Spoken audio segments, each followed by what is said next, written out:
Hi friends, welcome back to Neetu log.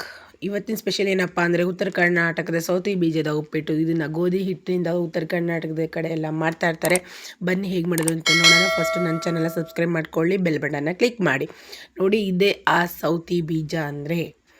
ನೋಡೋಣ ಇವಾಗ ಹೇಗೆ ಮಾಡೋದು ಅಂತ ಹೇಳಿ. 2 ಸ್ಪೂನು ಆಯಿಲು, ಹಾಗೆ ಸಾಸಿವೆ, ಹಾಗೆ ಕಡಲೆ ಬೀಜ, ಕಡಲೆ ಬೇಳೆ ಹಾಕ್ಕೊಂಡು ಚೆನ್ನಾಗಿ ಬಾಡಿಸ್ಕೊಂತ ಆದಮೇಲೆ ನೋಡಿ ಕರಿಬೇವಿನ ಸೊಪ್ಪು ಹಾಕ್ಕೊಳ್ಳಿ ಫ್ರೆಂಡ್ಸ್. ಹಾಗೆ ನನ್ನ ಚಾನಲ್ನ ಸಬ್ಸ್ಕ್ರೈಬ್ ಮಾಡೋದಂತೂ ಮರಿಲೇಬೇಡಿ.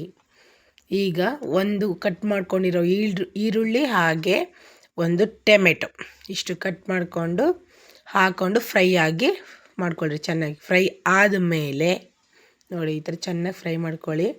ಅದು ಬೇಯ್ದಾದಮೇಲೆ ನೋಡಿ ಇವಾಗ ಅರಶಿನ ಪುಡಿ, ಉಪ್ಪು, ಖಾರದ ಪುಡಿ, ಹಸಿಮೆಣ್ಸಿನ್ಕಾಯಿ ಹಾಕೊಂಡ್ರೂ ಕೂಡ ಚೆನ್ನಾಗಿರುತ್ತೆ. ಅದಕ್ಕೆ ಯಾವುದಾದ್ರೂ ಹಾಕೋಬೋದು, ನಿಮ್ಮ ಇಷ್ಟ. ಎರಡೂ ಕೂಡ ಚೆನ್ನಾಗಿರುತ್ತೆ. ಇಷ್ಟ ಆದಮೇಲೆ ನೋಡಿ 2 ಗ್ಲಾಸ್ ನೀರು ಸೇರಿಸ್ಕೊಳ್ಳಿ. 2 ಗ್ಲಾಸ್ ನೀರು ಸೇರಿಸ್ಕೊಂಡು ಅದು ಚೆನ್ನಾಗಿ ಕುದಿ ಬರಬೇಕು.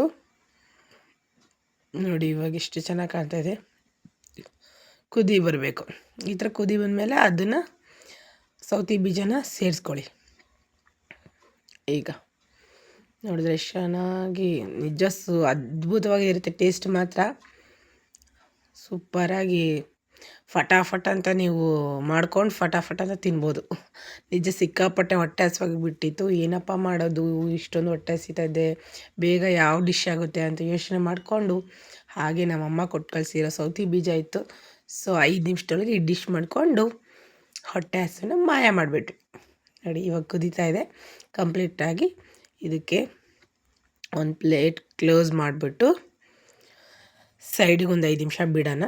ಸೊ ಅಷ್ಟೊತ್ತಿಗೆ ಈ ಸೌತಿ ಬೀಜದ ಉಪ್ಪಿಟ್ಟು ರೆಡಿ ಆಗಿರುತ್ತೆ. ಓಕೆ, ನೋಡೋಣ ಇವಾಗ ರೆಡಿ ಆಗಿದೆಯಾ ಅಂತ. ನೋಡಿದ್ರಾ, ಕುದೀತಾ ಇದೆ, ಆಲ್ಮೋಸ್ಟ್ ರೆಡಿ ಆಗಿದೆ.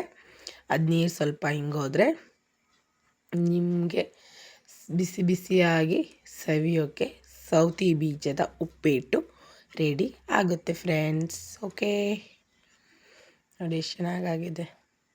ನಮ್ಮ ಮನೇಲಂತೂ ಸಿಕ್ಕಾಪಟ್ಟೆ ತುಂಬ ಇಷ್ಟಪಟ್ಟು ತಿಂತಾರೆ ಫ್ರೆಂಡ್ಸ್. ಹಾಗೆ ನಿಮ್ಮ ಮನೇಲೂ ಒಂದು ಸಲ ಟ್ರೈ ಮಾಡಿ ಹೇಗೆ ಬಂತು ಅಂತ, ಮನೇಲೆಲ್ಲ ಇಷ್ಟಪಟ್ರ ಅಂತ ಕಮೆಂಟ್ ಕೂಡ ಮಾಡಿ. ಓಕೆ, ನೋಡಿ ರೆಡಿ ಆಯಿತು. ಇವಾಗ ಲಿಡ್ ಆಫ್ ಮಾಡಿರಿ. ರುಚಿ ರುಚಿಯಾದ ಬಿಸಿ ಬಿಸಿಯಾದ ಸೌತಿ ಬೀಜದ ಉಪ್ಪಿಟ್ಟನ್ನ ನೀವು ಕೂಡ ಮನೇಲಿ ಮಾಡಿಕೊಂಡು ಸವಿತಾ ಇರಿ ಫ್ರೆಂಡ್ಸ್. ಬಾಯ್.